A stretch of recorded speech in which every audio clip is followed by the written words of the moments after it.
¿Qué piensas, por ejemplo, de los, creo, 100.000 abortos que hay todos los años en España, 20.000 en la Comunidad de Madrid? Al mismo tiempo nacen 400.000 niños en España cada año y al mismo tiempo también no se dan las ayudas que sí se dan en otros países a familias numerosas, etcétera. ¿Qué se tendría que hacer también ahí? Bueno, pero yo creo que ya lo has descrito tú muy bien, ¿no? Es decir, volvemos a qué tipo de país queremos, qué tipo de país somos, qué es lo que deseamos, ¿no?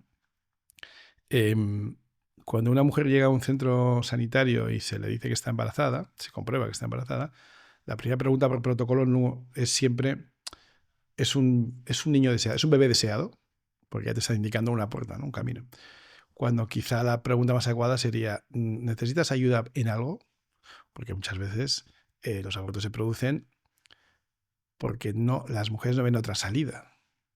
Quizá si tuvieran más opciones, quizá si se les ofrecieran otras soluciones, quizá si se les ofreciera apoyo, quizá si se les ofreciera ayuda en muchas circunstancias, se evitarían muchos de esos abortos, ¿no? Entonces, un país que está constantemente año tras año con 100.000 abortos y a su vez estamos trayendo inmigrantes de otros países incompatibles con la nuestra, pues es un país que no lleva un rumbo muy adecuado, ¿no? Parece a mí. Y yo creo que es bastante fácil cambiar eso. Es bastante fácil si se tiene la voluntad política, si se sabe hacia dónde se quiere ir. Uh-huh.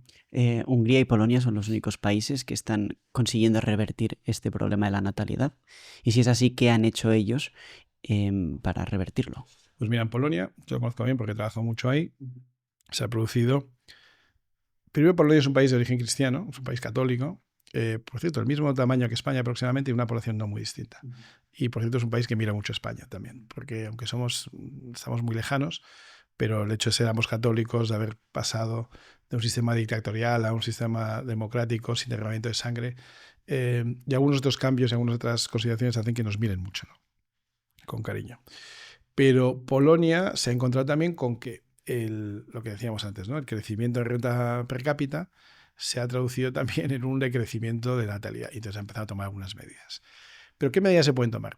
Son esencialmente medidas de cambio cultural. Tienes que hacer un esfuerzo de explicación, tienes que hacer un esfuerzo de comunicación, tienes que poner buenos ejemplos de familias o de madres que han tenido un hijo más y lo bien que les ha ido, lo contentos que están. Y tienes que explicar también el problema tan grave que tenemos en toda Europa de soledad al que te encuentras si has decidido, oye, que no pasa nada, pero cada uno puede elegir, si has decidido no tener niños. Oye, si tienes hermanos, si tienes tal, pues no estarás solo en la vida, ya lo sé, pero hay que poner en valor las cosas buenas que tiene tener niños, sin decir nada malo de los que no han tenido, porque no han querido, porque no han podido. No tienen. Pero tienes que generar un cambio cultural. Ese cambio cultural tiene que venir también apoyado por cambios fiscales, desde luego, reducciones en IRPF, apoyo escolar, que cuando compres un libro de texto sea el mismo durante 6 o 7 años para que tus hijos puedan heredarlo, pasarlo de uno a otro, facilitar la vida en general a las familias que tienen más de un hijo, ¿no? Y en Argentina, Milei ha cambiado pues, de todo un poco la economía, la seguridad, por ejemplo, en Salvador.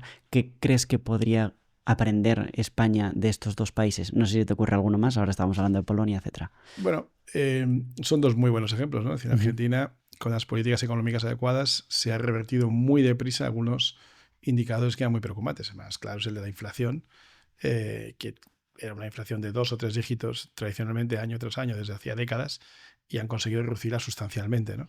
Han conseguido atraer inversión extranjera, han conseguido dinamizar el mercado, han conseguido reducir el gasto. Es decir, todo eso son cosas que tenemos que, vamos, yo lo llevo diciendo años, pero me da gusto ver que hay un país donde se hace, ¿no?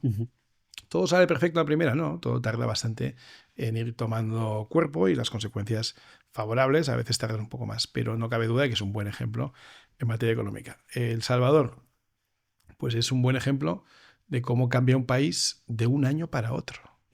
De un año para otro, o por lo menos de una legislatura a otra.